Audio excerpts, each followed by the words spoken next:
the MEDC April 19th, 2021 meeting. We do have a quorum. We are missing Mr. Tom Cronin, but we have the other 6 members. We have also guests Amy Brown and I believe Terry Weaver from Reflective Media. I believe that's who it is, although we've never met. Yes. Open for public comments. Richard, do you have anyone other than the letter that I have? No, ma'am. Okay. With the board's permission, I'll go ahead and read the letter. It is from Chronic Tacos of Montgomery, writing in support for Montgomery festivals. This is dated April 16th. To Richard, I would like to express my support for festivals and events in Montgomery. We see an increase in sales on the days that there are festivals in Montgomery, and we would like to see them continue to grow in our community. If you have any other questions regarding this letter for support, feel free to contact me.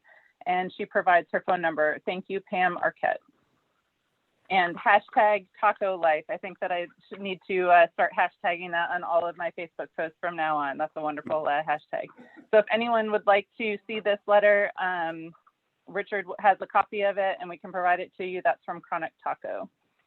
Item number 2, approval of item number 1, approval of minutes of public hearing and regular meeting held on March 15th, 2021.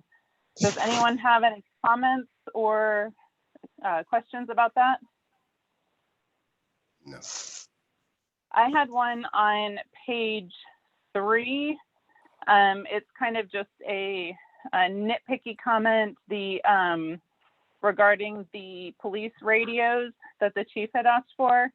It was sort of a joke, but not funny. We had told them that if they didn't get it in under the 2019-2020 budget, then they would have to actually wait for the 2021-2022 budget. So they could either have it paid for last year or next year instead of the 2020-2021 budget. Okay. But since they actually resubmitted it with the appropriate date, it's not super important, but you know me in details. Wait, it's you in details. You're just as bad as I am, Ryan. Does anyone else have any comments about this? These were incredibly detailed and I do appreciate all the work you put into it, Ryan. I know it's a lot of work, having done them once or twice myself, and Amy's nodding because she did them many times, and it's incredibly useful to have these to refer back to. So they're great. No problem. Anyone have any other comments? I'll entertain a motion to approve the minutes of the public hearing and regular meeting. I'll make that motion. I'll second it. It has been moved and seconded that we approve the minutes of the public hearing and regular meeting held on March 15th, 2021. This motion is debatable, amendable, and requires a majority vote. Any other discussion on this item? All those in favor of approval of the minutes of the public hearing and regular meeting held on March 15th, 2021, say aye. Aye. Aye. Those opposed say no. The motion passes unanimously 6-0, and we will approve the minutes of the public hearing and regular meeting held on March 15th, 2021. Approval, item number 2, approval of the financial report through March 31st, 2021. Carol? Yes, ma'am. Thank you. This is the report through the end of March 31st. You'll see on page 1 there, the interest rate 0.01%. Also the notes, the sales tax transfer is $53,801.62, and it will show up on the next report in April. The 4th payment on the property that was purchased was $63,052.03. The next page is checks that were wrote out of the account. You can see there was quite a few security of the Music and Mud Bugs Festival. And then the next to the last one is the payment on the downtown project. And that is my report, short and sweet. Any questions? Just as an aside, for those who weren't here when we made the we decided to approve the expenses for the event for the Music and Mud Bugs Festival. That money went into an escrow account, and we told Charlie Diggs Entertainment that they would need to submit expense receipts to us, and it was only go to pay for security, public works, and marketing. So instead of submitting receipts for what was paid, they submitted bills for wages that were being paid that night. So we paid directly to the providers, most of whom, if you look at those are names of people who work directly for the city, who were working overtime that night. So that worked out really well. Yeah, that's easy. It was. Any other questions for Carol? No. I will entertain a motion if anyone would like to approve the financial report. I'll make a motion to approve the financial report. I'll second it. It has been moved and seconded that we approve the financial report through March 31st, 2021. This motion is debatable, amendable, and requires a majority vote. Any further discussion on this item? All those in favor of approving the financial report through March 31st, 2021, say aye. Aye. Aye. Aye. Those opposed say no. The motion carries unanimously 6-0, and we will approve the financial report through March 31st, 2021. Item number 3, consideration of economic development grant request from Reflective Life Ministries, and consider calling a public hearing if necessary. Richard? Economic development grants fall within the authority of the MEDC to grant where the board of directors feels they are appropriate. Those funds used in this matter are intended to promote usually a new business development or enhanced development of existing businesses. There's other considerations that can go to that. So far, I think you've only heard about the business ends of these that have come forward. The considerations, is this type of expenditure legal or appropriate for consideration? The Breaking Strongholds show uses locations in Montgomery for site backdrops, which could be beneficial in marketing the city for tourism purposes. The show is designed to promote attention to difficult social issues, such as suicide awareness, which can be considered potentially to add to the quality of life for the members of the community who would watch this show in promotion of a positive message. Another question is, what is the perceived economic benefit? Economic benefit related to tourism and quality of life considerations. They are allowable considerations for the EDC board, but they're less direct and maybe difficult to quantify while they're still important considerations. These can be drivers that bring people into the community. People coming into the community are the ones who engage in activities that drive the economy. Is the location for this grant request in the city?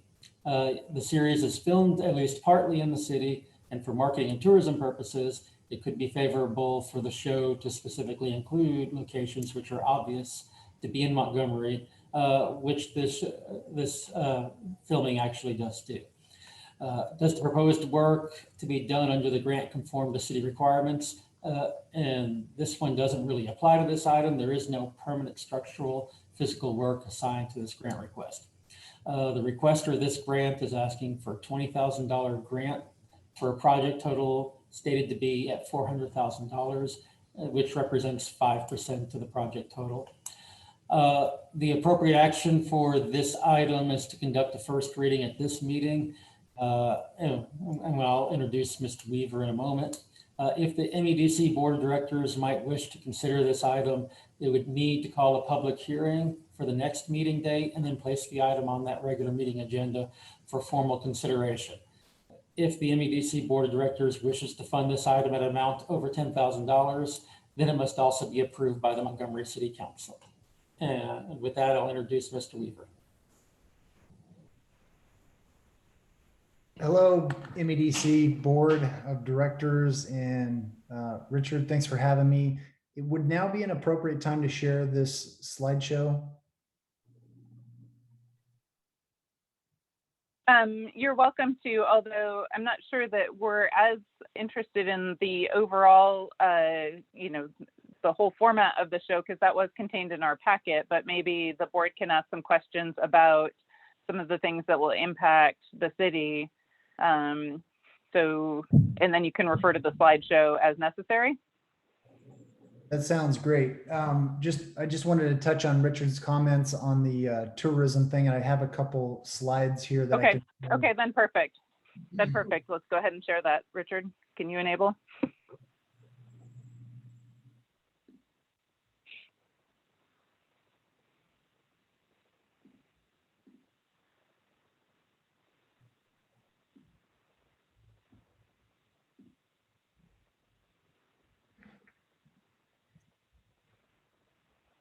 So just wanted to touch on the quality of life aspect of the show. This is a breakdown of what we're trying to accomplish. Teen suicide is the second leading cause of death in the United States, including Texas, in ages 10 to 24 years old. It's right behind accidental deaths. So we're working to prevent that. Not only that, but depression, abandonment, spiritual darkness, TV series. Touching on the same issue is here's some evidence that current media that we're all consuming is actually having a damaging effect on our youth. This is one study that study showed called 13 Reasons Why, and it led to this output research. After seeing this show, and I won't go into the details, there was a suicide spike among males, 12.4%, and among females, 21.7%. Throughout the show, which we are filming 95% of it in the town of Montgomery, we're able to highlight areas of the city, iconic areas of the city that I believe will help market the city, but also bring awareness to where the show was shot. So here's an iconic image. This is from our first episode or pilot episode of the Montgomery clock tower. I believe this is right outside your building, Richard, isn't that correct? Another. No, that's closer to Jeff's building. Okay. So this rolls in front of every episode. It's in basically in our episode trailer, the preview that comes up before every episode. We include iconic shots like this. We also have the ability to do creative things. This is a fictitious paper, Montgomery Times, and we talk about the city, how it's growing. We have 4 episodes to film still, and I'd really like to highlight the city in those episodes. We've already completed 4. We have 4 more to film. I'd like to get creative with it and potentially write new things that are currently happening in the city into the episode. For example, your guys' historic park there that lists the buildings that have been around since the 1800s. I went out and toured that, and just an idea, kind of highlighting that park. We would do it in a creative way where the villain of our show is actually talking about coming in, demolishing the park, building his headquarters there because of the current growth in the city. So that's just a storyline we kind of came up with to add more details about Montgomery, and really highlight some of the iconic things there. Those are the slides that I wanted to show. So I can go back to my slideshow if need be, but we're excited. We're actually working on a distribution deal with Netflix and Amazon Prime right now through our aggregator. And we believe not only, most importantly, will this save lives, that's our mission, but it will also get millions of viewers on the city of Montgomery because they're watching the show. What kind of, are there jobs that you are creating within the city, or purchases that you're making within the city? There have been, and I believe that there will be in the future. So for example, we've done a cast premiere at one of the local businesses, one of the local restaurants there. Every time we come out and film in the city, we make purchases. We highlight the city businesses when we do premieres. For example, we did a premiere at Montgomery football stadium and premiered our Mhm. sponsors during that showing. So we are in the production stage right now. I think all of this gets amplified as we move into the viewing stage once we get the project complete. So I think the closer we get, the more activity it will bring to the city, not only from our production, but also from tourism and job creation. So, in terms of some of the camera activity, is that something that you can give the city access to for some of its own uses? And we're not interested in your actors, but in terms of the media shots, I mean, like, Ryan's standing in front of an excellent shot of bucolic Montgomery County, and that would be great for tourism if everyone thought of it, that's what Montgomery was like. If we had video offcuts or things that you're using for your shots, that kind of thing might make a better commercial or a transactional nature, because $20,000 is $1 million in sales tax. $1 million in sales generates $20,000 in sales tax. So that's a big number. Understood. That we'd be happy to find ways to partner to advertise, if you will. So potentially having some of the actors come out and do photo shoots or whatever, but also providing B-roll, like you mentioned. I think that's a great idea. We do have a lot of B-roll. In fact, the main drag there in Montgomery, we've got a ton of B-roll of that area, and that area makes it into the pilot episode of the show a couple different times. So yeah, the quantification that you're talking about is hard to understand if we'll get there, but is it possible? I certainly think it is through the tourism effect. Yeah, I mean, $1 million is a lot of money. I think the Kroger and Chick-fil-A are kind of our big $1 million actors in the city right now. But I suppose you can't underestimate the earning or spending power of teens. So that's a possibility too. Does anyone else want to jump in here?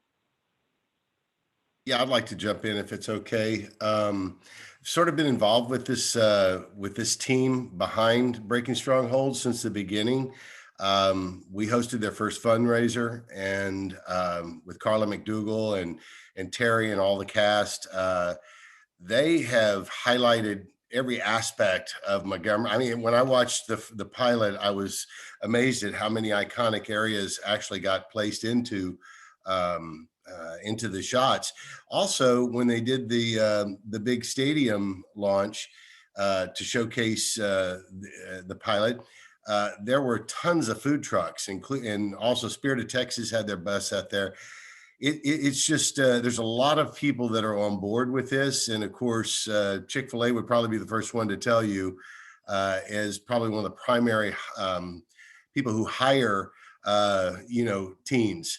That I think in our times now, and especially with all the isolation, I just believe that to highlight something like this, and especially do it in a place that shows that they care. There's a little thing called cause marketing. We used to use it in the old Santa business, where we would work with faith-based organizations to raise awareness for adoption. And at first, major developers they were concerned about it because of the faith aspect of it. They were concerned everybody and their brother would come out and want to have a similar shot.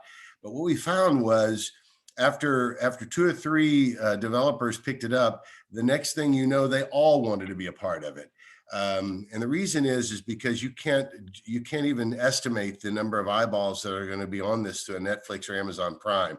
So in terms of where else would we ever get this level of an amazing opportunity, not only to showcase our care for others, but to be one of the friendliest places in Texas. We definitely need to show a heart for the part. to be able to care for others. And these guys have done a stellar job. This isn't a hokey production. It's done very, very well. And I'm a big believer in breaking strongholds and what it'll do for the city. Well, our Ryan, do you have shadows. any thoughts? Or sorry, Arnett, go ahead. Yeah, I'm sorry. I was lost for a while. I had to come back with my phone. But anyway, I share those same sentiments. And anytime you can bring awareness to the challenge that teens having, not only teens, adults as well. Not to mention just re-emphasizing your faith. And I think given the times that we're living in, we need something, a stronghold, something that can break the strain of senseless killings and just violence alone, and people taking their life and not feeling like they're alone. So I think it would be great for the city. Ryan, do you have any thoughts? Yeah, I was curious if, in general, is the city of Montgomery going to be represented as a positive place, or is it going to be, I have a concern that if we're talking about suicide awareness, that it's a city that's depressing and full of issues, social issues. How is the show going to present the city of Montgomery, especially since you're using the name? Yeah, that's a great question, Ryan. And just so you know, the show centers around a family, and the family is in chaos and in crisis in episode 1, and slowly over 8 episodes, it works that family into hope. And so while I believe that it's a super valid question, the city, I believe, takes on the kind of the characteristics of the cast, and the cast, barring a few, are good people. They want to do what's right. The family is a law enforcement family, and it's a single father. I play this detective in the show who's in a small town, and it is a really positive message. That's what we're after. We want to put out a positive message of hope, and I believe that the city would take on that same message of hope. And just to mention, I know we're talking a lot about teens. The show is focused on showing the teens in this family. But what happens is, what has happened in the past is when shows are produced like this, people get interested in this quaint town that's being highlighted because of the show. And that's how the tourism is generated, is because they get interested. Hey, this was filmed 100 miles from us. We can go down there and do a trip for the weekend and check this place out and see these iconic scenes in this show. So it's not necessarily only attracting teens, but families and viewers of this show. It's not only a teen show, it centers around teens, but it is a family show. Carol, do you have any thoughts or questions? I am wondering, the project itself is 400,000. And so they're asking the city of Montgomery to do the 20,000. Where will the other money come from? Does it take all of that amount of money to do the scenes that they want to do in Montgomery? What, am I on the wrong track, or am I thinking that there's still a lot of money to be found to do the project? And are we talking a year from now, or are we talking 4 years from now? What are we talking about on this $20,000 of our sales tax money? Great question, Carol. Thank you for that. We've raised just over $300,000 for the project. So we are in our last kind of in our last sprint, our last quarter of fundraising. The show, we've already filmed 4 episodes. The way that we will release this, at least ideally, and this is our goal, is to release the first 4 episodes in a part 1 in the fall. So that will get some immediate exposure, and then part 2 will be released hopefully in the spring. We're gonna spring, summer, fall of next year. It's hard to estimate these projects accurately, but we go into filming the last 4 episodes in July, August, And then they have to go through post-production, which is the very cost-intensive and timely piece of the project. The budget has increased since we sent the MEDC application in, and we're a lot closer to about 5 million, or I'm sorry, 500, a little over 500,000. We've added additional editors to the process, which, like I said, is the costly portion, but we've raised well over 300,000 from businesses in the community and outside the community. Dan, do you have any questions or comments? Well, I mean, I see the target market on this thing, but when you do release this, is this going to be something that you're going to be showing at churches, or is it going to be something that you're going to try to sell to a Netflix, or what's your avenue of getting this out there? That's a good question, Dan. We've already presented it to Netflix and Amazon Prime. That's all going through what they call an aggregator, this aggregator goes out and gathers content and presents it to the platforms. The initial launch will be done kind of organically. However, whichever platform picks this up will put advertising behind it. So if you can imagine, Montgomery would kind of be the nucleus of activity. We'd love to do some more showings in the stadium up there, which we've already got the green light from the superintendent of the independent school district. We'd also like to do many more theater showings. We haven't even began the marketing for the show since we're in production right now. So we'll have not only the platforms marketing in this, but we'll also do organic in Montgomery, in the city premieres, and then all around Montgomery County, because so far there's a couple big churches behind this. There's many big businesses behind this. They'll all join in the effort to market this show. But Montgomery should be the nucleus, I believe, for the launch of this show. Montgomery County as a whole, but Montgomery to begin with. Well, no, apparently Montgomery is fairly friendly to shooting. There's been another crew over at Lake Creek shooting in the last few weeks also, and the high schools worked with them very well. That's from Second Baptist, that's doing not what you're doing, but another film. So back to the economics of it, I mean, as admirable as the sentiments are, and I totally agree with Jeff and Arnett, we are an economic development corporation, and we're, definitely looking at driving tourism and the economy. So that's an important part of what we need to focus on here. And then just the budget part of things, we've already spent half of our grant allocation for this year. So that's something else to keep in mind. The church fence was $9,800, if $9,500, something like that. So we have only about $10,000 left to spend on a grant in this category. So it's just another consideration. But I think that the B-roll and advertising with the actors will probably be a good way to help both the launch of the movie and the city on the economic side of things. That's an easy way to, I wouldn't say even the score, because that's not quite what I'm looking for, but it's certainly an economic benefit to the city to get access to footage like that that's done professionally. Without singing in the background. No singing, please. Our last movie experiment with singing was not good.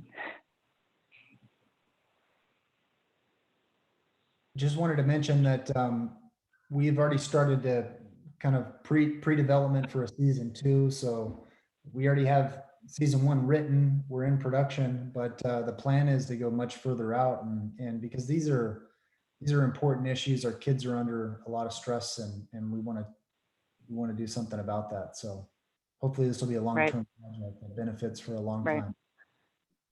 I have 3 young children, and it does worry me, especially the middle schooler, with the stresses of the pandemic, and just generally, it's something that I worry about a lot. Yeah. How many series will it be total? So we've got 8 episodes written, and guaranteed we're producing those 8 episodes. And all those episodes be based around Montgomery, or just Montgomery County in general? No, this is all being this is all being shot in Montgomery, the city of Montgomery. So it will be based, this plays out in the city of Montgomery. Hey, Terry, can I ask a quick question? When do you guys, when do the aggregators finally, does it have, everything have to be in the can before they take a look at which platform you might be invited to? So the way that it works, as far as I know, is they've taken our pilot. They've also taken a trailer that we've produced and a slide deck. We've submitted to Netflix and Amazon Prime. Those are the big ones that I know about. I'm sure there's other activity that I don't know about. And they send, there's a team of reviewers, essentially. We presented the show over about a month ago to these panel of reviewers, and it's still in review. However, I just spoke to our aggregator last week or 2 weeks ago, and he said that we have no no's. So he said it's very positive that the show has been in with Netflix and Amazon Prime and hasn't been rejected. It's still going. But you like 9-10 people have to view this, busy executives. So that's where we're at. All right. So another question I have that maybe I hope to not be putting you on the spot here, but how many awards has this already won? At the first film festival that we took it to, it won 3 awards. One of them was Best Director. So if you imagine, we're up against other really big productions, and the cinematography, the directing of the show, that's a category that we won in because it's very high quality. And it does look really well, but it won 2 others. We've already been introduced to, I think, 6 or 7 more film festivals, but they haven't happened yet. But the first one, we won 4 awards. Yeah, Best Actress, Best Supporting Actress, Best Director, and then a Boost Award that gave us a little money for the production. So thank you. Yeah, I was just curious because I know, there's a lot of traction around, when you get to a film festival and you start winning all these awards, it tends to open the eyes of the not just the aggregators, but also those who want to put this in on their platform. So I just thought that I was just curious as to how many. I've seen them through social media, but I wasn't sure how many. We just got into a film festival, the International Canadian Film Festival. So the city will be highlighted in Canada with people from other countries coming to that film festival, which I think is pretty neat as far as reach goes. For sure. Thank you, Terry. Thank you. Does anyone else have any other questions? I just wanted to say that I think if the city of Montgomery is presented in a good light in the show, which you kind of alluded to, that it will attract people as residents to the city of Montgomery, which in turn will drive economic activity in the city. So I can see it as having a economic benefit to the city, but it's hard to put a number on that, obviously. And then also, that's a pretty substantial. I mean, we've only got $10,000 left in our budget, so I'm a little bit hesitant to spend a lot of money on it. So those are just my thoughts. Yep. This is a But reminder. overall, go ahead, Richard. I'm sorry, I was just going to say, just as a reminder, the action item for tonight is, if you wish to consider this further, you call a public hearing for our next meeting date, because it has to be read and heard at 2 meetings, including 1 public hearing before the board can even make a decision on this item. And Right. Mr. Weaver and I had discussed that, this is not a direct process that happens in just 1 meeting. So he's aware of that. Right. And so there's a couple different options as well. I mean, it sounds like at least we're all willing to consider it's worth going to call a public hearing because we're all kind of on the positive side. But then, if we were to consider a greater than what we have left in the budget for under this item, it's clear from Carol's giddy announcements as to what our sales tax monthly receipts have been, that we need to have a budget adjustment at some point upwards. We were too conservative when we did our annual budgeting process in August. So we can make some decisions on that as well that might affect certain categories. So that's an option as well. So for the first step, would someone like to consider or call a public hearing for our May meeting, which is, Richard, do you have the date? May 17. Becky, I'd like to make a motion to call a public hearing on May 17th, did you say?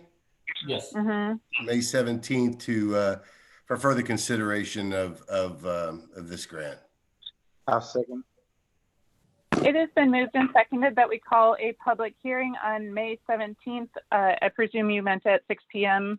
At 101 Old Plantersville Road or at Zoom, whichever is the meeting of choice, to consider the economic development grant from Reflective Life Ministries. This motion is debatable, amendable, and requires a majority vote. Is there any other discussion on this item? All those in favor of calling a public hearing regarding the economic development grant request from Reflective Life Ministries for May 17th at 6 p.m. say aye. Aye. Aye. Those opposed say no. The motion carries unanimously 6-0, and we will be calling a public hearing on May 17th at 6 p.m. regarding an economic development grant request from Reflective Life Ministries. Item number 4, consideration of funding specific budget items under existing categories in the current MEDC budget. This item was partially tabled at the March 15th, 2021 meeting. Richard, would you like to start this? Yes, ma'am. Thank you, Terry. As we move on the agenda, last month, the MEDC board chose to fund the neighborhood water party, Fernland dedication 10th anniversary, and the Montgomery Pet Parade, and it tabled action on the quilt walk and the goats on parade. I'll point out I'm still working on some items related to the goats on parade project, and I'll bring that back at a future time. For the quilt walk, Amy Brown, who is both a former MEDC board member and a former downtown business owner in a related business, is acting as the volunteer coordinator for the quilt walk event. And she'll be making a presentation tonight to the MEDC board to present the overview for the event, including its projected income and expenses. Over the last month, she has continued her work with the event planning and has brought a more refined request for funding from the MEDC board with the regard to the event budget. And the basic part of what was going to be requested from the MEDC was attached to your paperwork. Ms. Brown will be presenting a greater overview on the event's budget for income and expenses. And with that, I can turn the floor over to Ms. Brown. Thank you, Richard. I appreciate it. I'm going to do my best to give you guys as much information as I can in a short period of time. I do like to talk, so I will try to keep it brief and answer any questions you may have. Can I take over the screen, Richard? With Okay, my, go ahead. I have you set. You can do that for now. let me see. No, I did this before. Let's see. Do I just go to my? Down at the bottom. Yeah, down at the Where bottom. you're- Oh, I see where it is. Sorry. Okay. And then it'll bring up a shot that'll look, you'll see parts of your desktop and click on that item. There you go. And then we're going to, let's see if I can get this thing out of the way.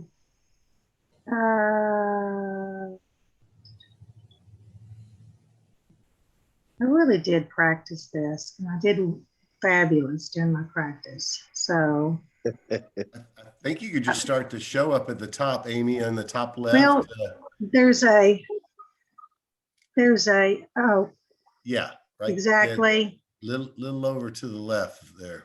Just hit that one. Yep. You got it. I did this, but you know, days change. There it is. All righty. So I'd like to start off telling you about the quilting industry in the United States. This is a $4.2 million industry, which does not just include quilt shops, but fabric manufacturers, tools and accessories manufacturers, quilting machine manufacturers, software production, and designers. In fact, there's a quilting machine manufacturer that has its corporate headquarters just outside of our city. Just off 2854, and they produce 1,000 quilting machines a year. Now, these quilting machines sell for $20,000 to $50,000, so they're not cheap little products. There's approximately 10 million quilters in the United States, which would mean approximately 884,000 of those quilters live in Texas. Being centrally located between the three most densely populated areas of Texas, this makes Montgomery a prime location to hold a quilt festival. 72% of all quilters are considered dedicated quilters, which means that this is not just an occasional hobby. They own, on average, almost $13,000 worth of tools and supplies, and have a fabric stash at home of about $6,000 in just fabric. Next one. Each year, the Houston International Quilt Festival holds a quilt show in George R. Brown Convention Center at the end of October. Every floor of the center is used for vendors, classes, as well as quilt presentations.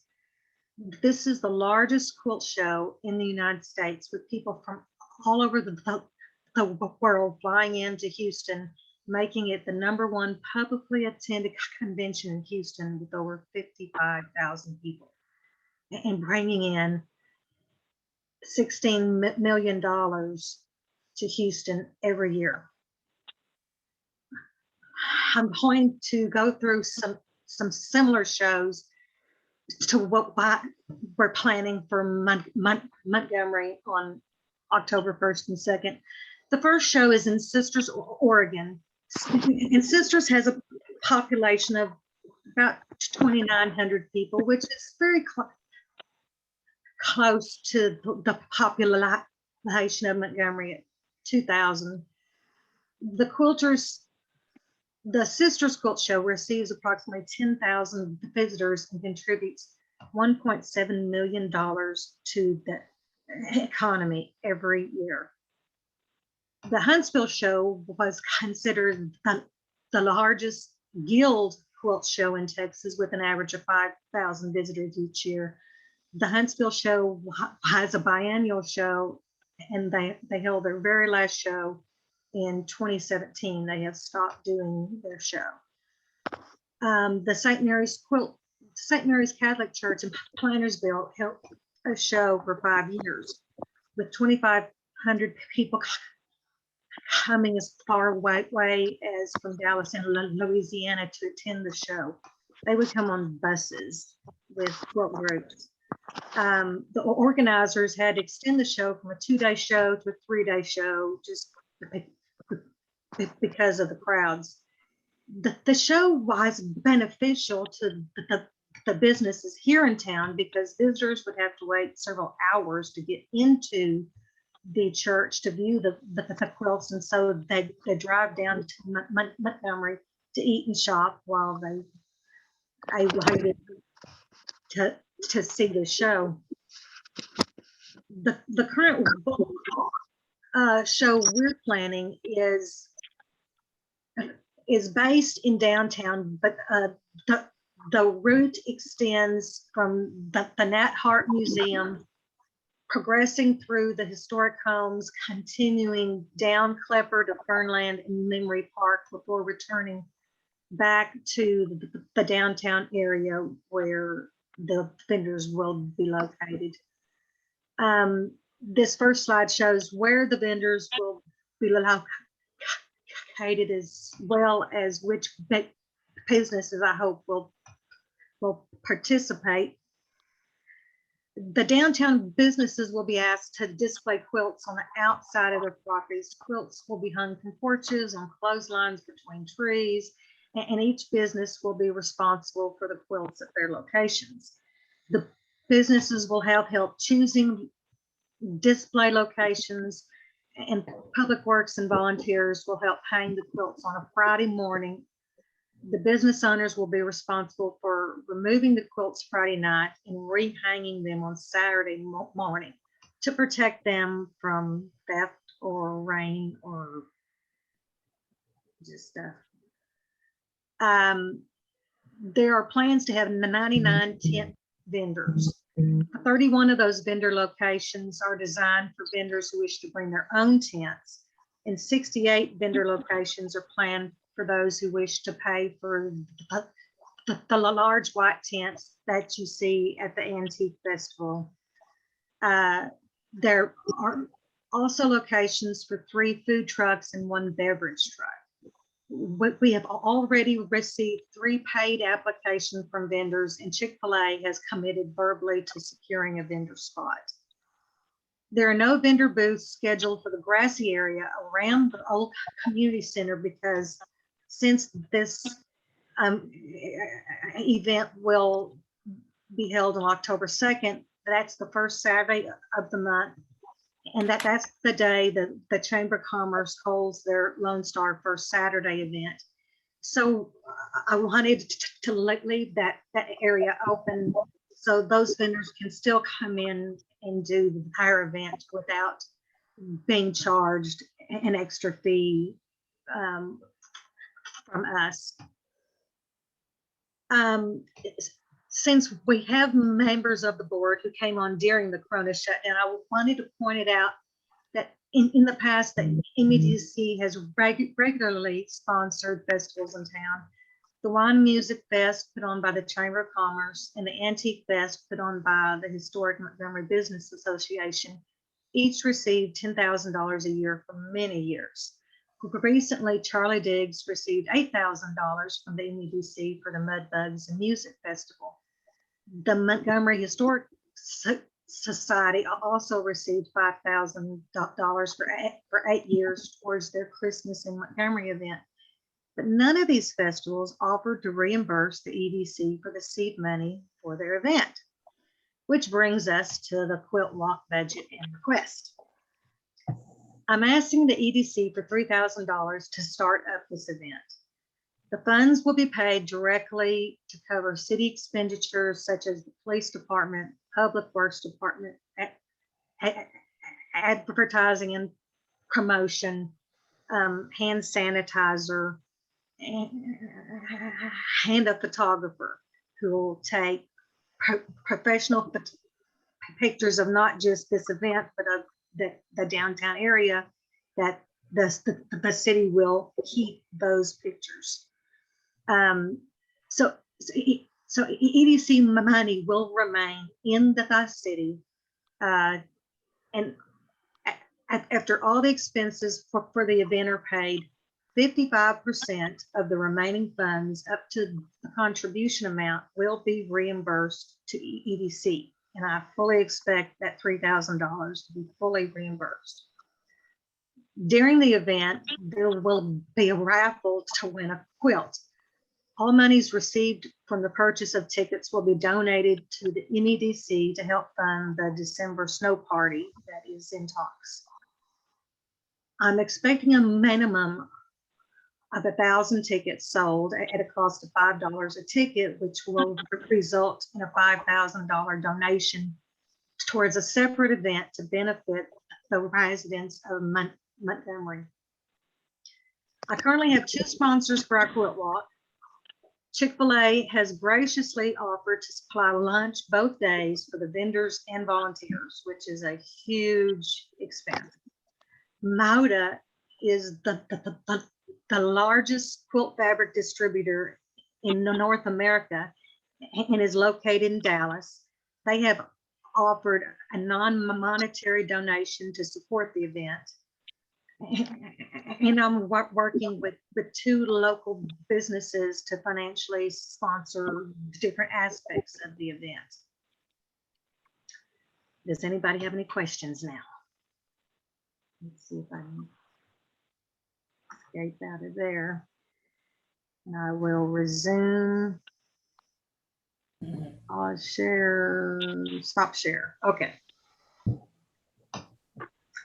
So I covered a whole bunch of stuff. I hope I answered most questions, but if you have any questions, I'll be happy to try and answer those for you.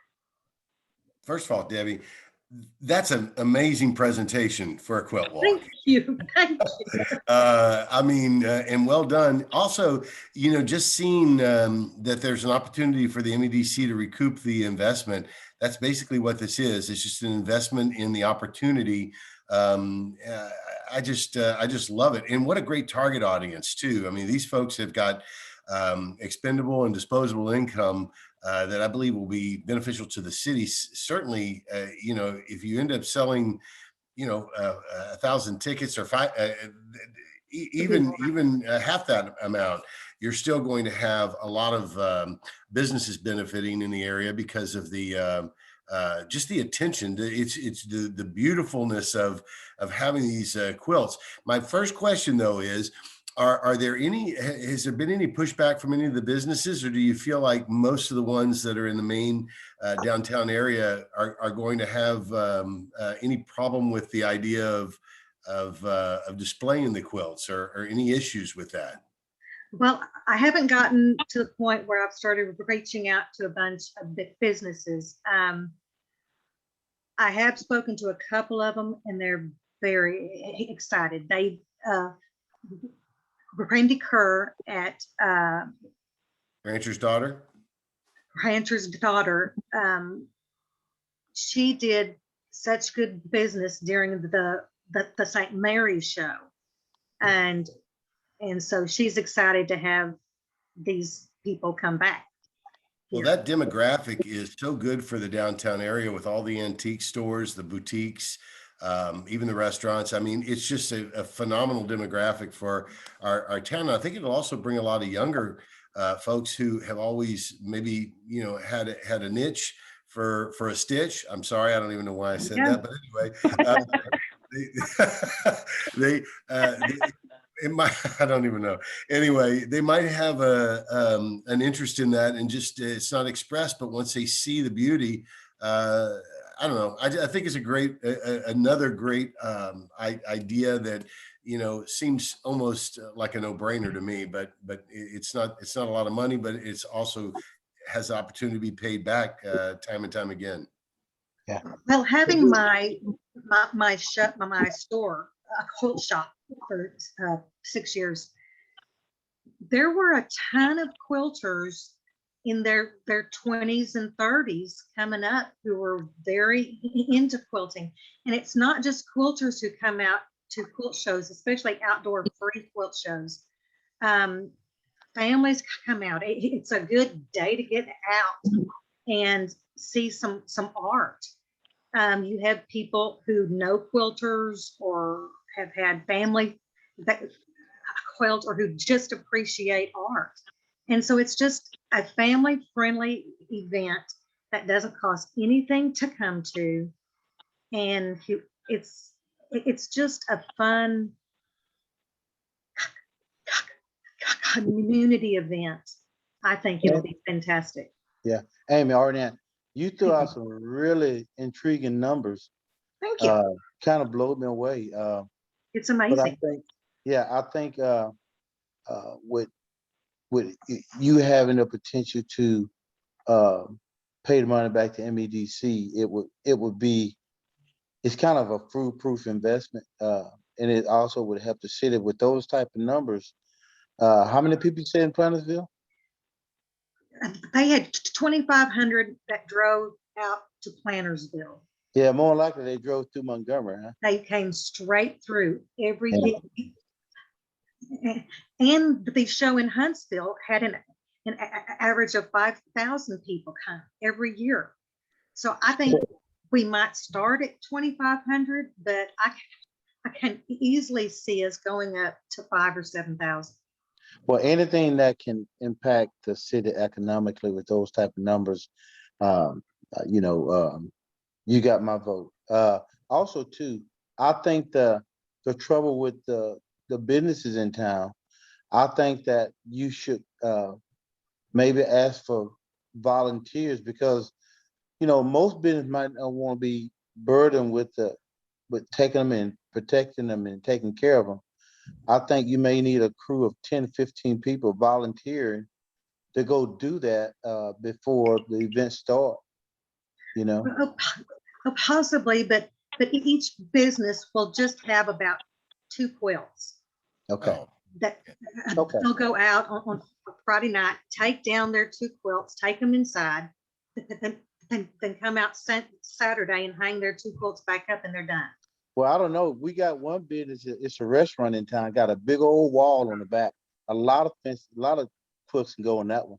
Yeah. This year being our first year, I hope to make it an annual event that will grow, and I've got a ton of ideas to grow into.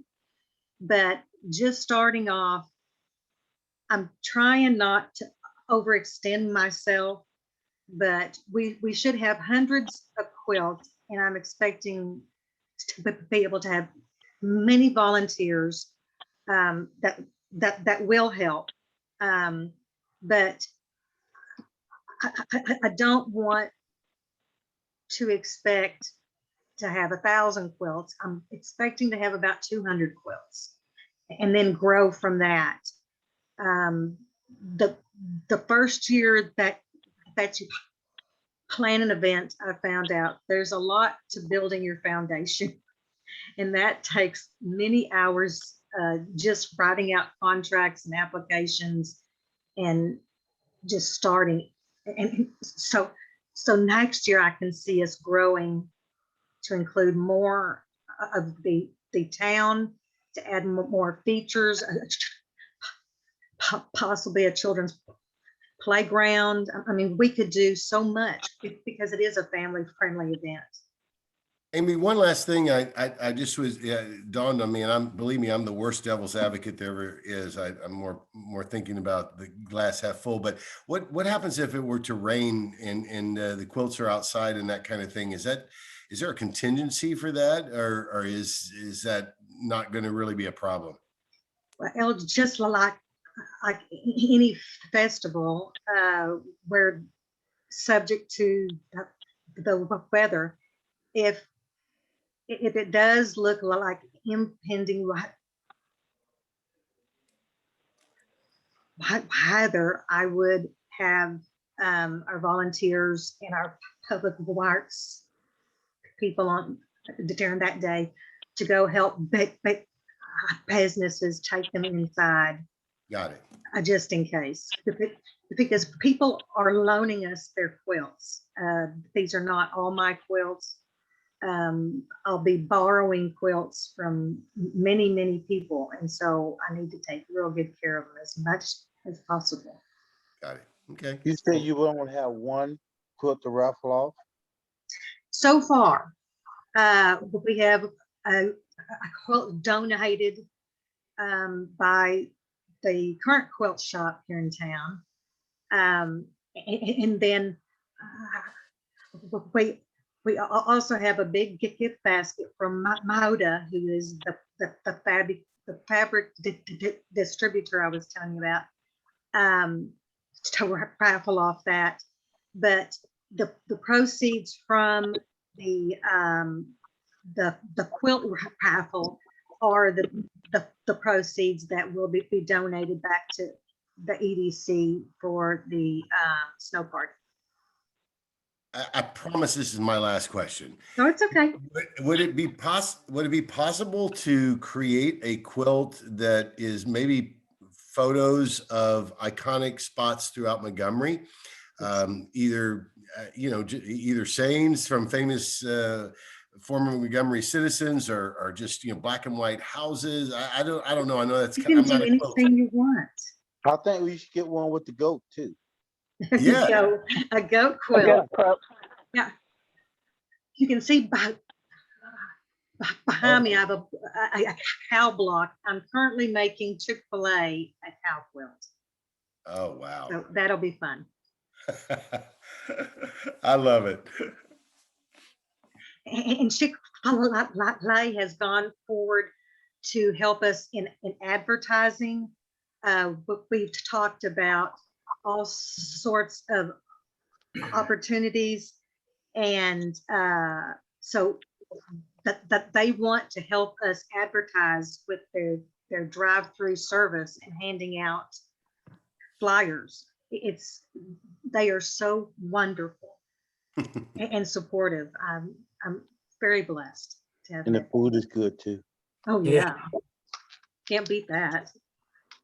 Well, doing some research on this also, and Jeff even said this, the demographics are, it seems that the people that attend these things can spend money.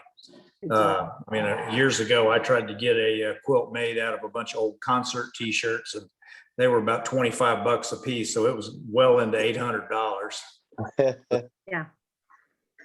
People who do quilting, it's an investment because we don't just grab fabric from a discount store. We go and buy very high priced fabric and chop it up and sew it back together and chop it up again and sew it back together.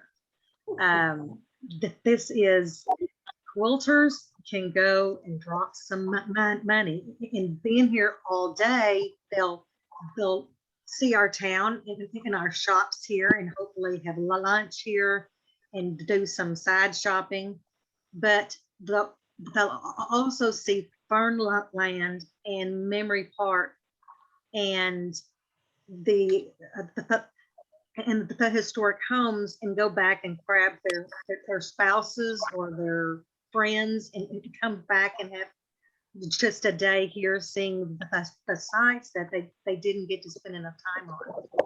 So I think it showcases our entire town very well. I love it. Carol or Ryan, did you have anything that you'd like to comment or questions? How are we doing marketing on this event?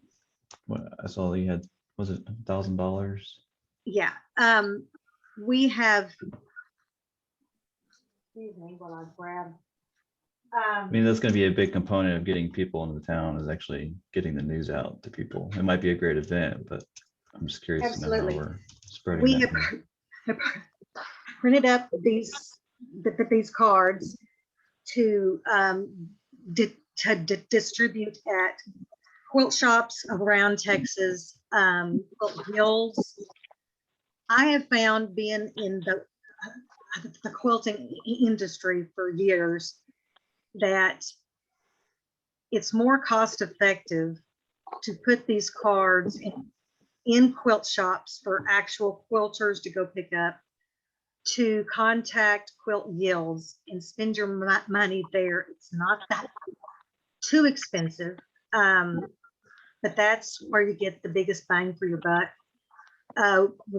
We also have a Facebook page and a website that we are pushing, but those do need some advertising costs to promote, especially the Facebook page.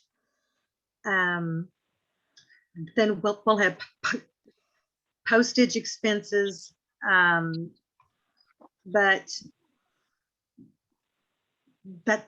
that's my main focus right now. The closer we get to the event, the more I'll start focusing on advertising, because people in general have a very short attention span. And so advertising in April for the October events, people lose track and forget. And so I'm focusing on vendors at this point, and sponsors. And then I'll focus on advertising as we get into July, August. I hope that. Cool. Yeah. You just notify your fan base, you'll draw enough people to pay for Oh, no We question. have gotten the, from St. Mary's Quilt Show. I sponsored them all 5 years when I had my shop. And I have their contact information for all their people. So Oh, I've got that list. I'll be sending stuff out to all those guilds, Louisiana, Dallas, I mean, Austin.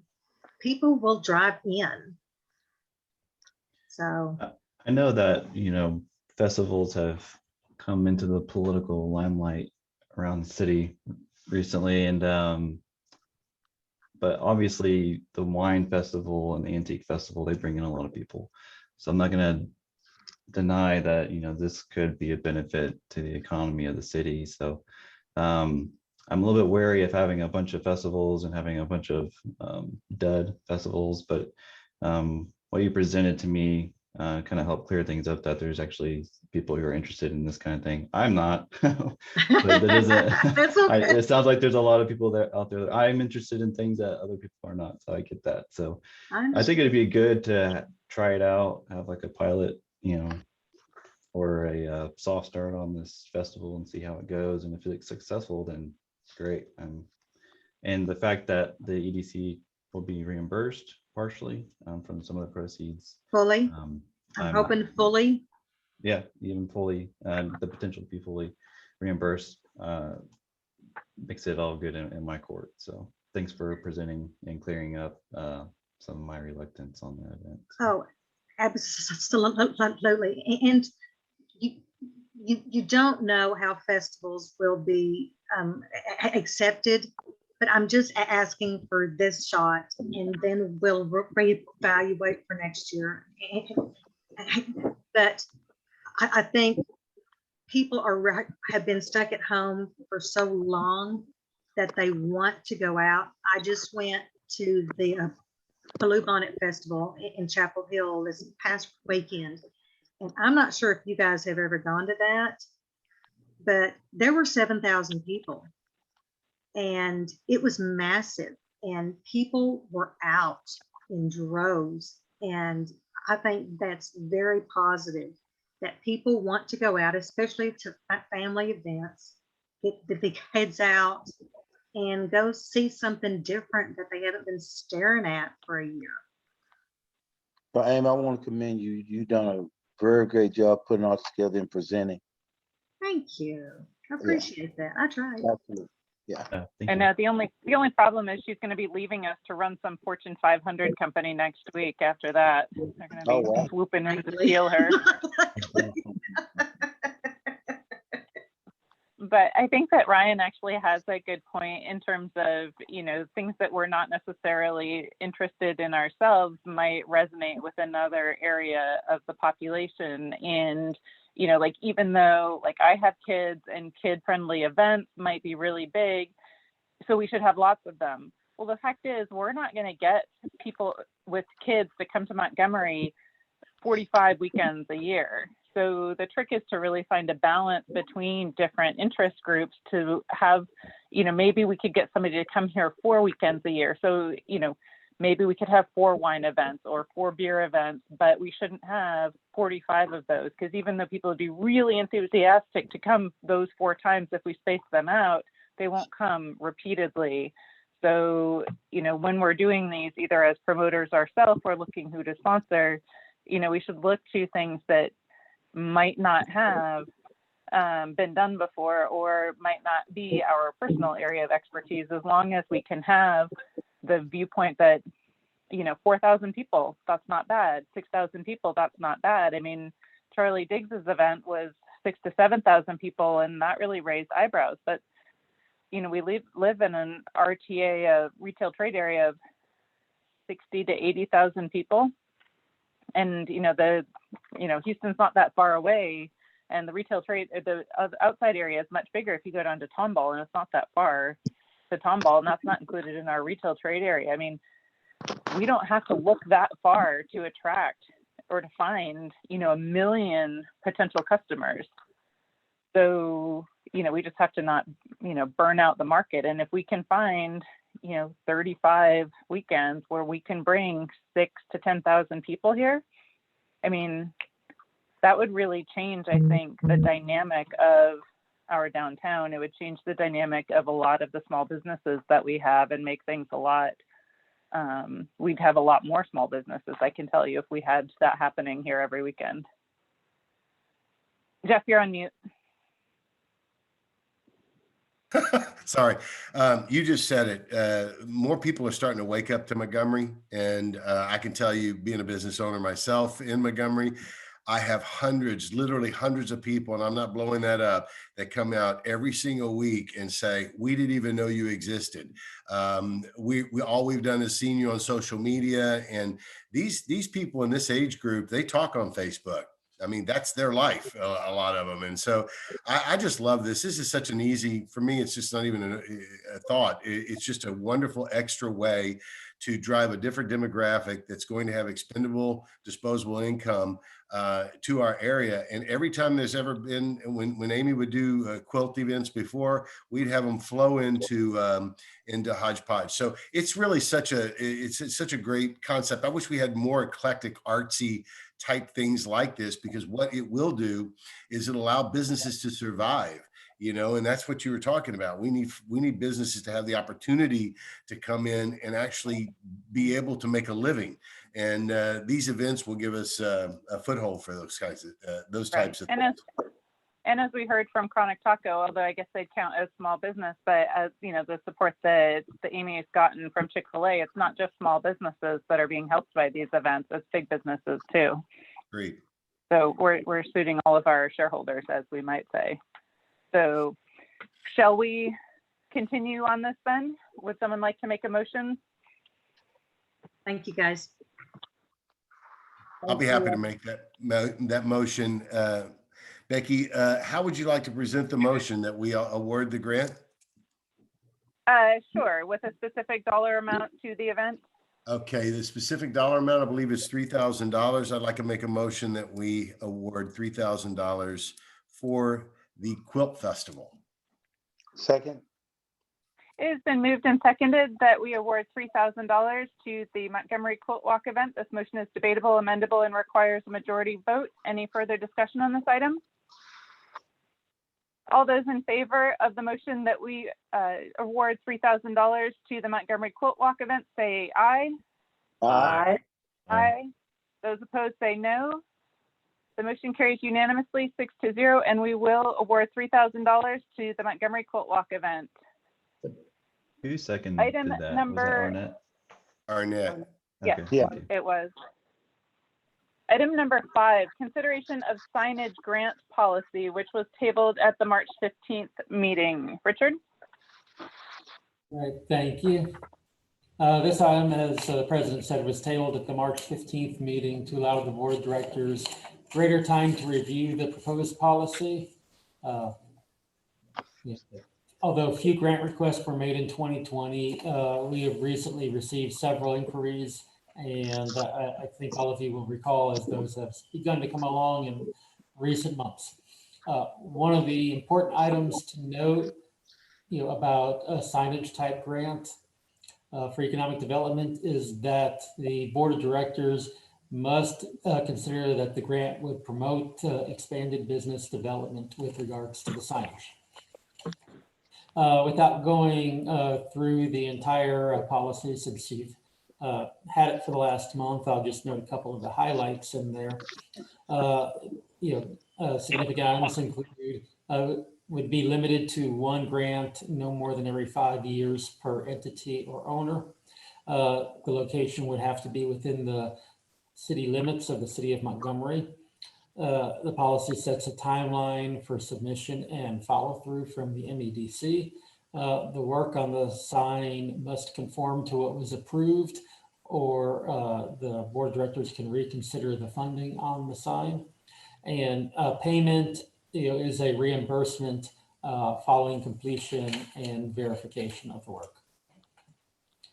And so with that, are there any questions or discussion related to the proposed policy? I have a My question. only, Oh, go ahead, go Ryan.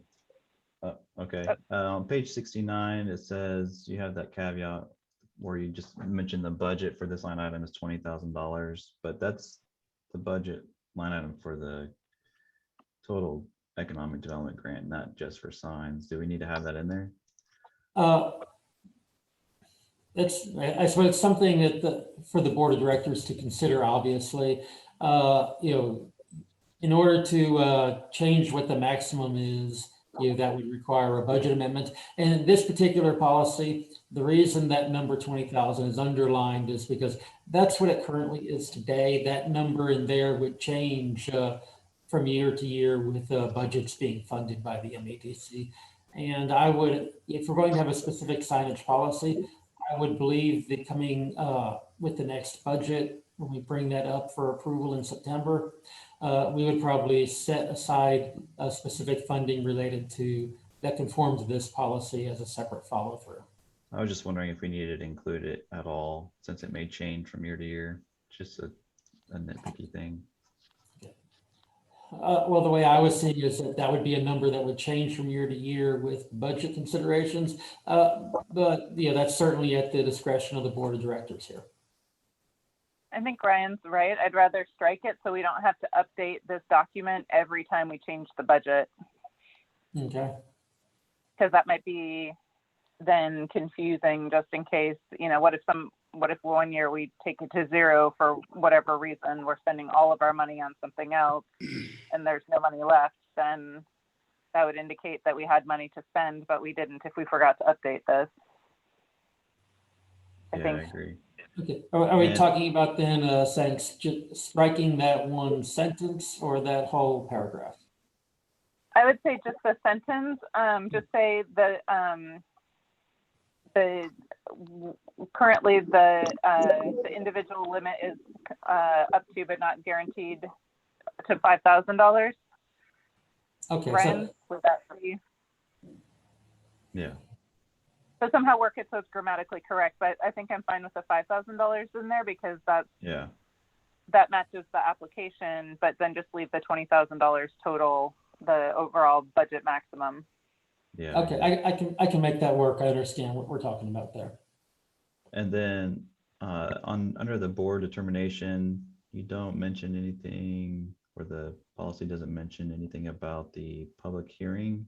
I feel like that should be noted as a potential, was it 2 week or 2 public hearings? Or okay, where that's on page 71. And under the board determination, we say after the in-person presentation to the MEDC board, the board will determine what action to take, but it doesn't mention anything about a public hearing. Right. Okay, what grants I can do. Grants in this category require a public hearing, most often require a public hearing that will be most likely take place at the next regularly scheduled meeting. Okay, yeah, I have that in the page before it in the timeline, but then I can go ahead and I'll go ahead and work that in here under board determination so that it is there for full clarity for everyone. I was going to say repeating something like that is probably worth doing. Yeah, I see. Definitely. So appreciate that catch there. My comment had to do with all the way back in the beginning, the very first paragraph. If the signage is to promote expanded business development, I would say, comma, in compliance with applicable state laws regulating the EDC, or something to that effect, because we are required to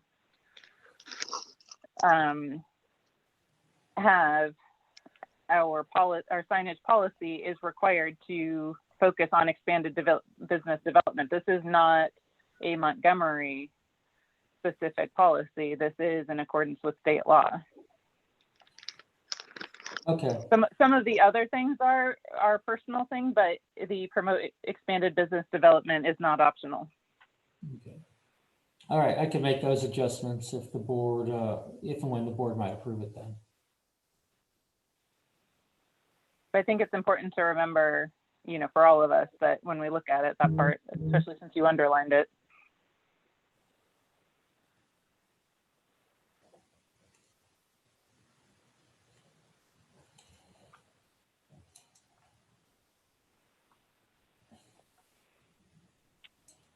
Does anyone else have any comments? Thoughts overall on this policy? You love it otherwise? You hate it otherwise? I think it's good. No, I it's think fine. good.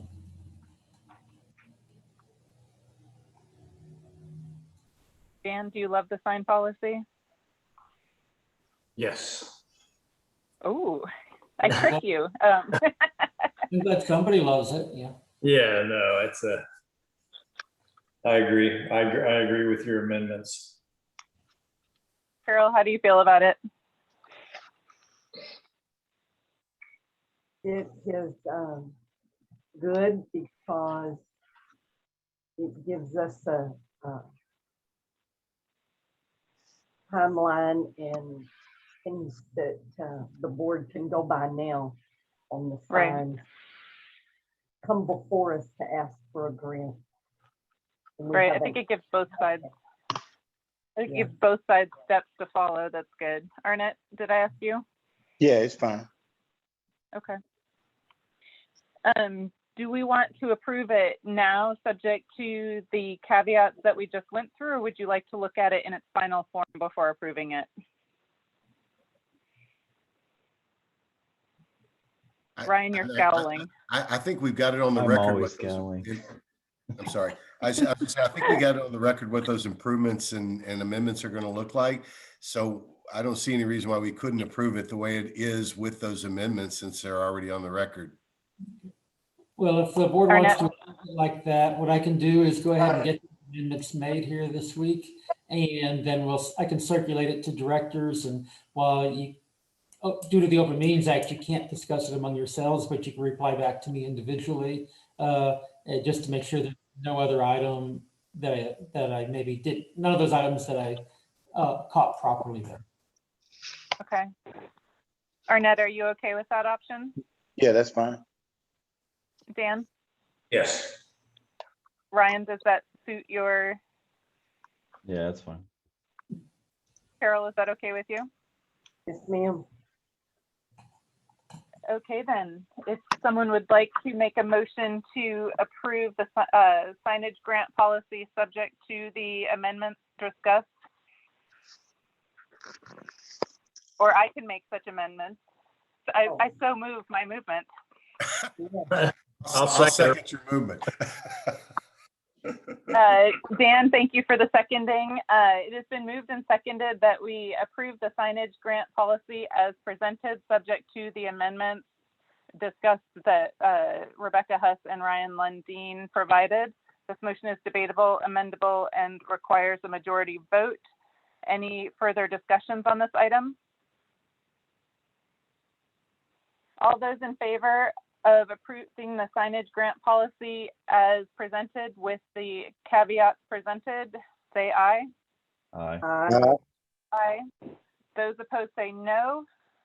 The motion carries unanimously 6-0, and the signage grant policy is approved with the caveats discussed. Item number 6, consideration of economic development grant request from Troy Tep LLC for a sign at 22453 FM 1097, which was tabled at March 15th, 2021 meeting. Richard? As just stated by the board president, this item was tabled at the last meeting. The reason for the tabling was to allow Mr. Tep the opportunity to come present his case in support of the grant directly to the MEDC Board of Directors. Mr. Tep was advised of this meeting time and date, and I had not heard from him with regards to his intention to attend or not, but I do not see him in attendance. One of the other things that we discussed, Richard, is that he needed to have an actual sign permit. Could you advise as to the status of that? Because I don't see it in the backup material. No, it's not included for a reason. Mr. Tepp was in contact with David McCorkadale, our Director of Planning and Development, who went over the requirements necessary with him, but no application has been received either from Mr. Tepp or from a contractor on that. So since I didn't have it, I obviously could not provide it. I'm not feeling the need to discuss this at all. It doesn't feel like a real application. I move to deny the grant request from Troy Tepp LLC for a sign at 22453 FM 1097. I second. It's been moved and seconded that we deny the grant request from Troy Tepp LLC for a sign at 22453 FM 1097. This motion is debatable, amendable, and requires a majority vote. Any other discussion on this item? All those in favor of the motion that we deny the economic development grant request from Troy Tepp LLC for a sign at 22453 FM 1097, say aye. Aye. Aye.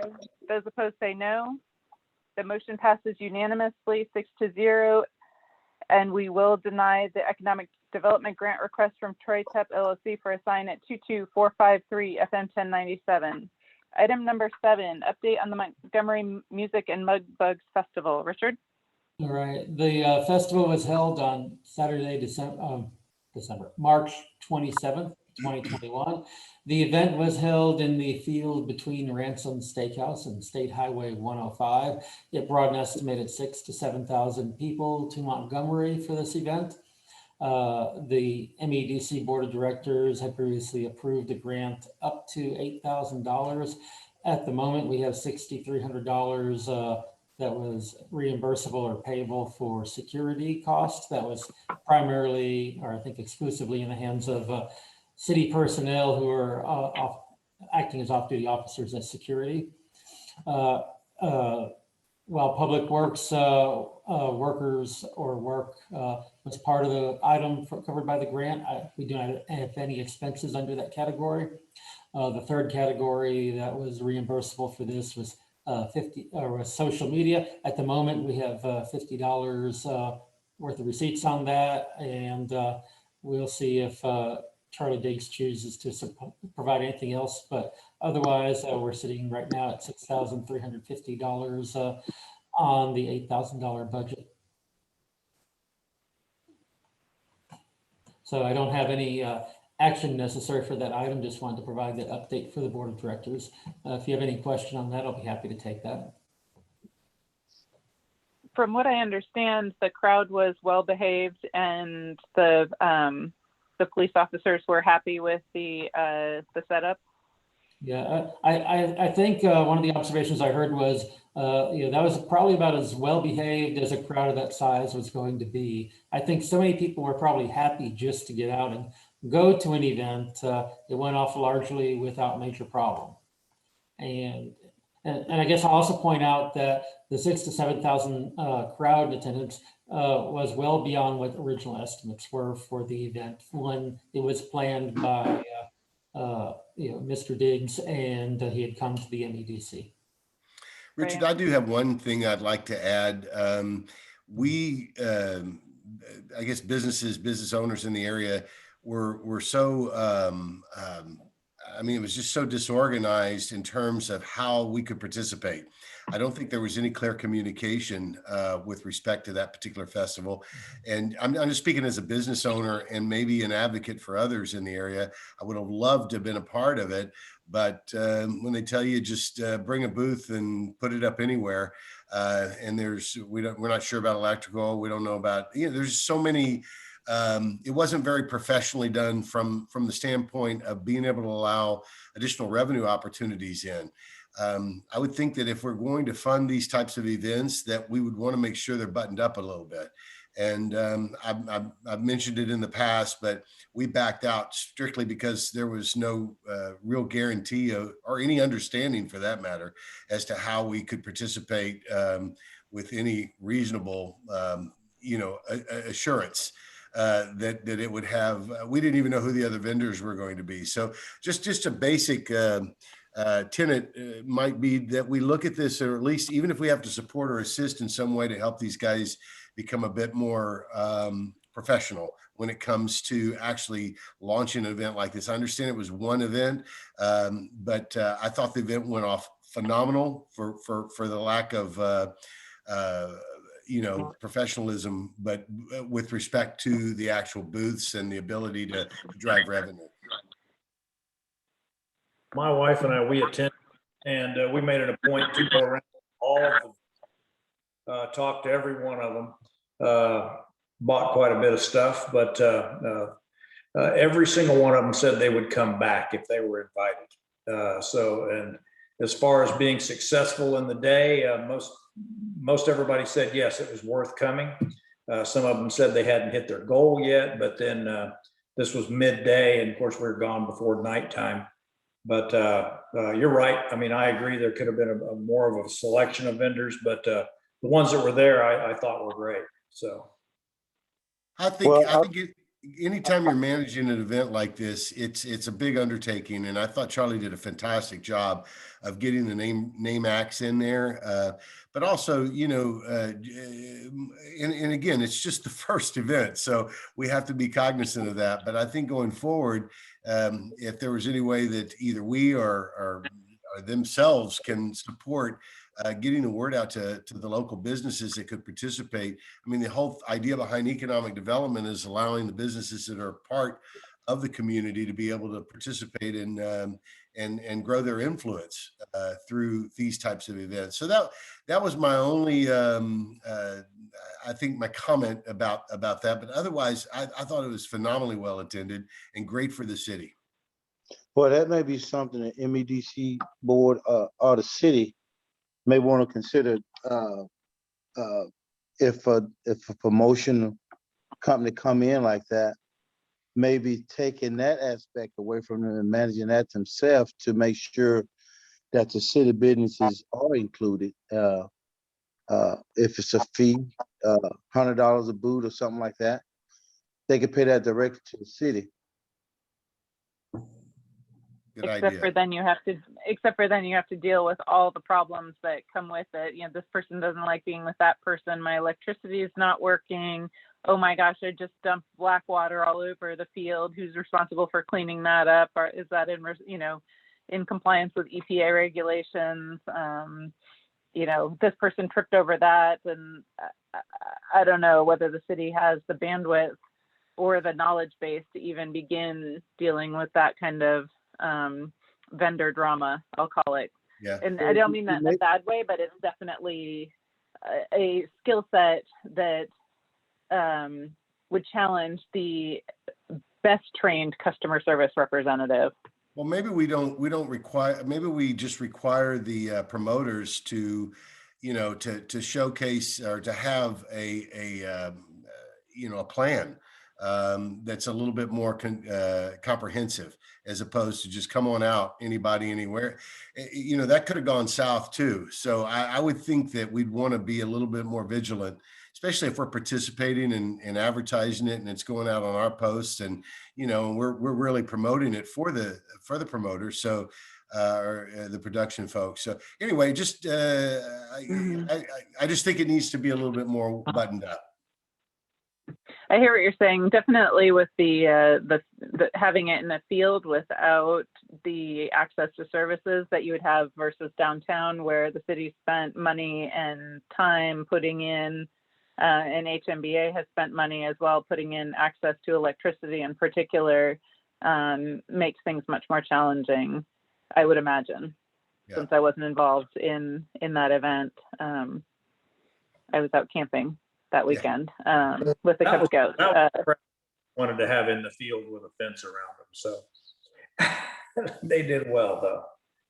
Yeah, but it definitely challenges. Maybe we could have a debrief to discuss some of those things, or maybe options for doing better in the future. Because you're right, it's definitely something to look at. Because if you look at $8,000 worth of support, that's $400,000 in sales that generates that $8,000 in support. So,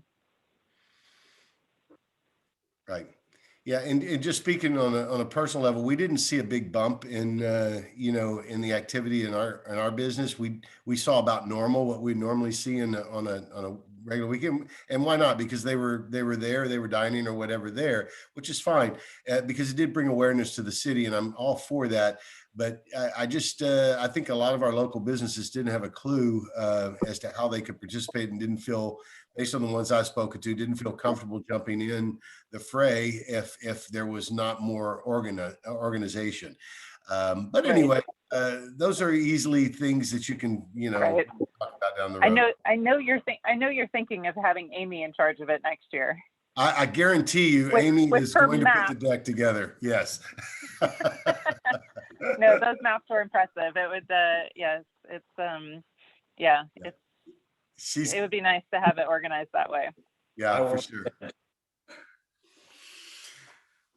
All right. Any other comments or questions for Richard about the Mudbuck Festival, or shall we move on to item number 8? All right, then item number 8, consideration of approving transfer of budgeted funds to the City of Montgomery for capital projects. Richard? All right. During recent years, the MEDC had budgeted funds to go to the City of Montgomery's debt service fund as a method of contributing to capital projects. For the current fiscal year, the budget was reworked so that the MEDC budgeted money to be a direct contribution to the city to pay towards capital upgrade projects for the fiscal year 2020 to 2021. And this included upgrades to the city's water capacity for the growth that the city is experiencing and is expected to continue to have in the foreseeable future. For this fiscal year, these projects include work on the downtown and State Highway 105 water line replacement. The current construction cost approved to date are $164,466. And the water plant number 3 improvements, which work is anticipated to begin soon. That's in the phase of all the contracts being completed and the work being lined up. The projects are listed as items A and C under the status of previously authorized projects in the attached engineer's report. As is typical with the MEDC participation on economic development grants and other funding that's common, these funds were retained by the MEDC until after work was started, so it could reimburse the city for actual expenses realized. The funds are budgeted in the budget under category item 56000.B, city capital projects, with $160,000 budgeted towards these items. Now that the city has received expenses greater than the $160,000 budgeted, it was time for me to bring this to the MEDC Board of Directors to consider and approve the transfer of those funds for use with city capital projects as they were budgeted. So any questions or discussion on that? I'm happy to take that. So Richard, just out of curiosity, so this is just a direct, it's just redirecting a line item for the most part, is that correct?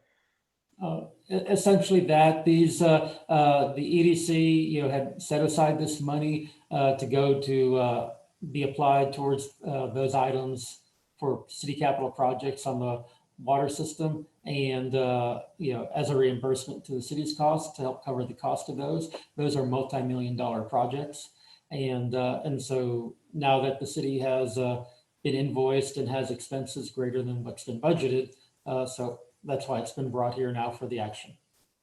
Got it. And also, as a backstory, the city, the EDC had been paying towards debt service for quite some time, but looking back through the minutes, there was no clear indication that that had ever been contractually obligated or even voted upon. So this was something that was just carried along without any discussion or rhyme or reason. So last year when we did the budget, but most of you are new, we decided to make this an item that specifically went with the EDC's mandate. So this item in particular, specifically that Richard's talking about, specifically goes to growth, upsizing water lines, as quite important for the growth of the city in particular. So it's nice to be able to put dollars towards specific projects rather than debt service, which is not necessarily our mandate, depending on which debt service dollars these are. So this is a very specific project that our specific dollars are going towards.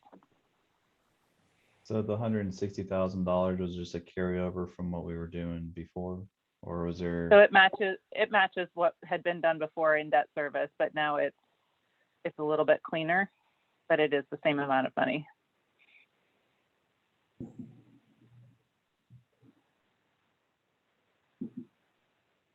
Well, I'm all for supporting capital improvement projects, but that's the civil engineer inside me. So. No, I mean, if you want to have a city where you can still flush your toilets and turn on Right. your tap and get water pressure, this is what has to happen. It's Yeah, sure.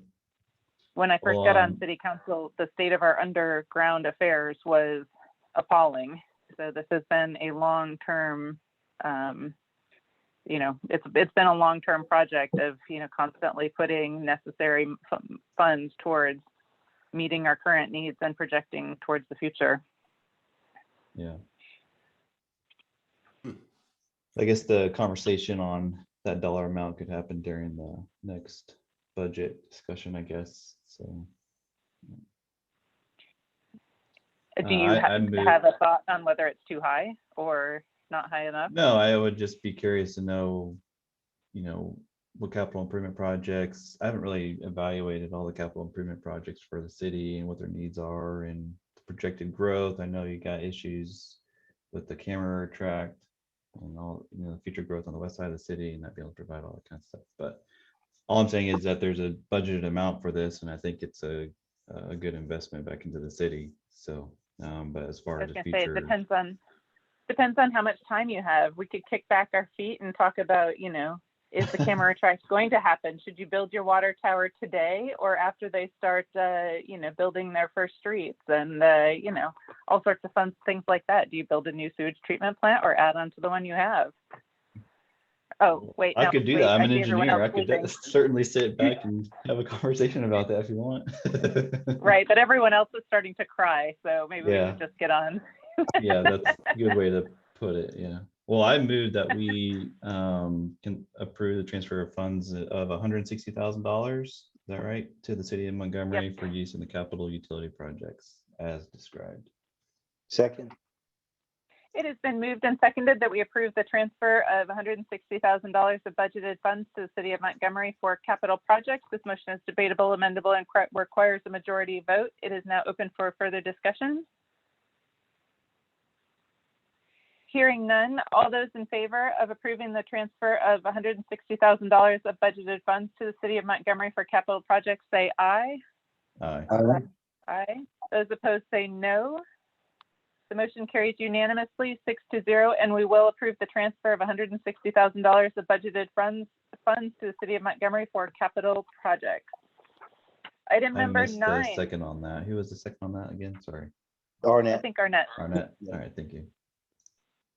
Item number 9, City Administrator's Development Report. Thank you. All right. Starting with some of the commercial development notes, both commercial and residential construction and development are moving along. On the east side, you may have noticed where AutoZone has begun construction next to McCoy's. And over in that area as well will soon be Panda Express, who we're expecting to receive their building permit the next couple of weeks. Under residential development, we had 9 new homes completed in the first 3 months of the year. In the month of March, 4 new single home family permits were issued. In the last couple of years, we've averaged around 6 to 7 homes a month. The winter is usually the slowest part of that period. And so we're a little slower than that for the first quarter of the year, but that's probably about normal. So we anticipate that to continue along.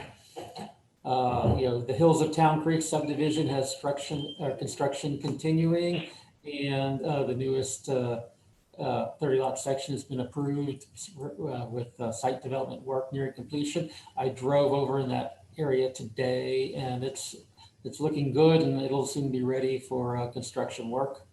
Town Creek Crossing, that's the next part of the Buffalo Springs Plan development. It'll include 199 residential home sites and 8 commercial reserves.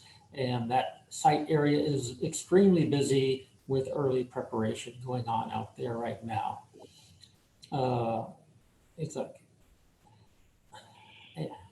So there's a lot of little details, in the report there. I don't want to go through and bore you with everything, but if there's, as we had been doing for the last year, at the end of the report, we're continuing on. We're right now in 2021. We're showing 5 new businesses opened in the city. We're going to, as we did in 2020, track that through all of 2021. You actually have your second copy of the engineer's report included with this item. And I put a copy with the previous item just to make sure it was handy when looking at the budgeted money transfer. You have it here where it normally is. They're showing some of the construction work already taken place in the State Highway 105 and downtown area waterline replacement. That's increasing the size of the lines connecting the east and western parts of the city and going through the downtown area. And, without going through all the details, unless there's specific questions, all the other ongoing and planned project work. So if you have any questions on those, I'd be happy to try to take those. To the, what is it, Town Creek Crossing, where they're doing the townhome area on Buffalo Springs. I noticed they just cleared everything to the east of that also within the last week on both sides of it, down to almost down to the canal. I think you're talking about some of the J. Allen Kent property, and we had I think so. a misunderstanding about that they had on their part about what some of the land was usable for, and that we actually have a meeting tomorrow with a representative of Mr. Kent's to discuss what can and can't be built in that area. He was thinking that was just unrestricted commercial property. And so we'll be having a discussion with him so he can make sure whatever his intent might be with the property fits within what is allowed to be built there. Yeah. Rich, what's the latest on HEB? I had the property there is owned by 2 different parties. HEB primarily owns what you would think of as an HEB site. There's several parcels of that same property that are owned by another development company. I had a phone call with them last week inquiring about the development level of the city, construction activity, ongoing commercial and residential projects, as well as planned items. They are following up this week, per the information I was given, with the HEB people to reevaluate what their likely building plan is. So, I don't have anything more specific than that to tell you, but that also implies that they're monitoring what's going on in this area to identify exactly how they're going to define their plans going forward. Okay. Are they, I noticed that there's been a big dredging rig over there on the north side of that Kemp property. Are they dredging those canals back out to the lake, or? They have been doing some dredging work, and I don't know what the full extent that they intend is. I know there's been a lot of the property owners out there in communication with Mr. Kent because they're very unhappy with the way he has been maintaining that. And so I expect that is at least partly in response to those complaints.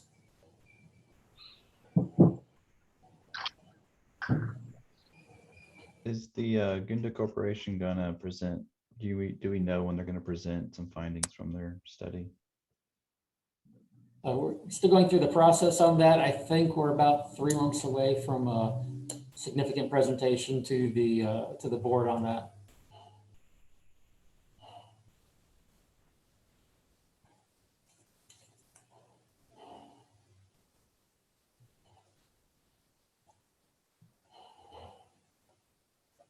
Is the camera track still moving forward on the feasibility?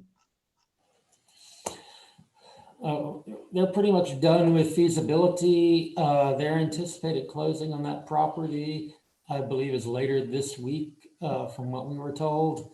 And so we're at this point, we're waiting to hear if they have or haven't moved past that point. And should they move along as is anticipated, we are ready to work with them going forward.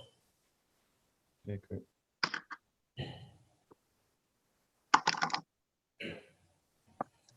Does anyone else have any questions for Richard under the city administrator's development report or city engineer's report? With your permission, I will move on then. Richard, executive session is a no. That is a no for tonight. Thank you. All right. Anyone have any issues under board inquiry that they would like to have on the agenda for next time or discussions?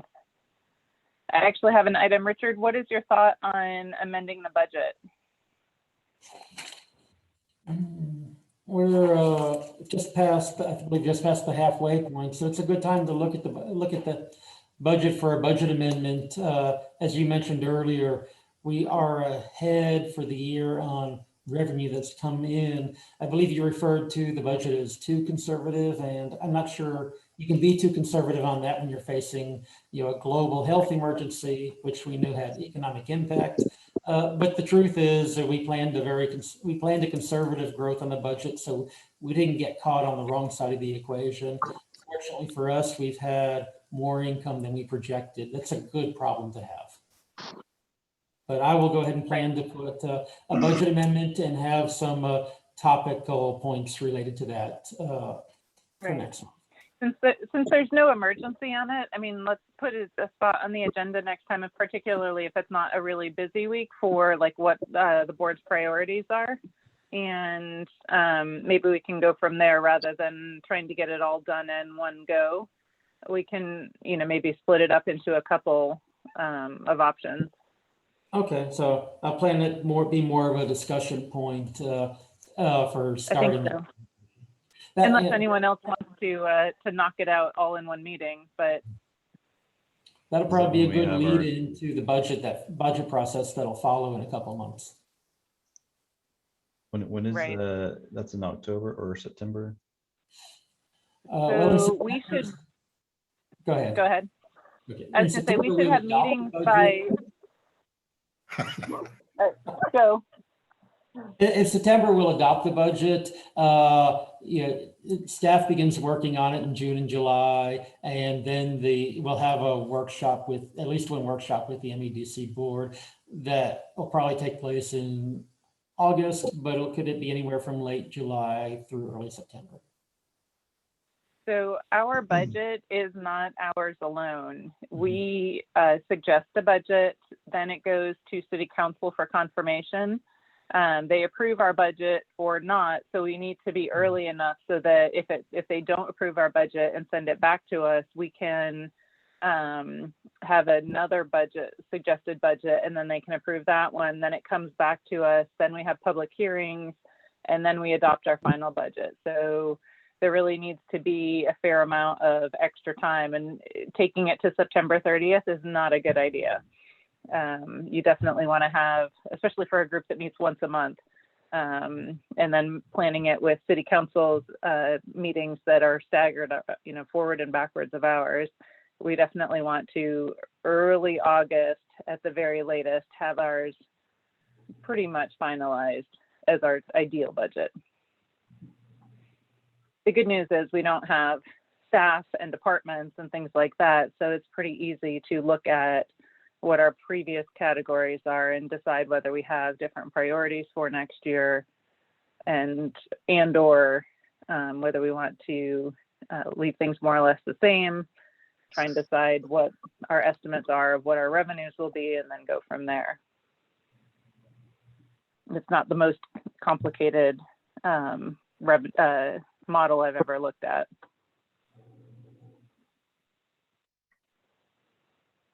Unless we don't disagree, in which case then it'll be super complicated. But last year we had, I think, one workshop with Julie, Amy, myself, and Dan, and we were able to hash everything out in 3 hours, Dan? about that. Because I think we were pretty much philosophically all on the same page. It was pretty much details that we discussed. Not to say there weren't a lot of details to get right, but it helps when you're, on the same page. And I suppose if we, decide how to spend this new money together over a couple meetings, that will set us up, like Richard said, to have a good discussion over how our budget season goes.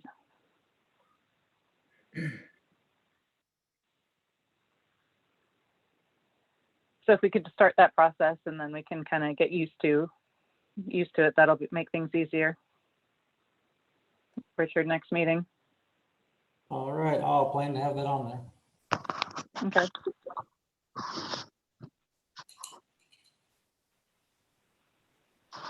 Excellent, excellent.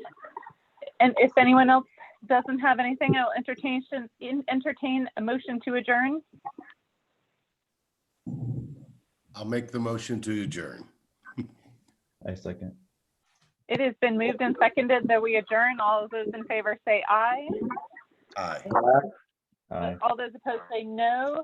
The motion is unanimous 6-0, and we are adjourned at 7:55. Thank you all for your stamina on this marathon meeting. I appreciate you. All right, good night. Rebecca. And Aye. Ryan, thank you for the minutes. Those are going to be, yeah, you can abbreviate. Next time I'll talk less, Ryan. Yeah, you'll cut. I Yeah. can't promise that. Thank you, Ryan. I appreciate you. No problem. Bye, y'all. Bye. Good night, everyone.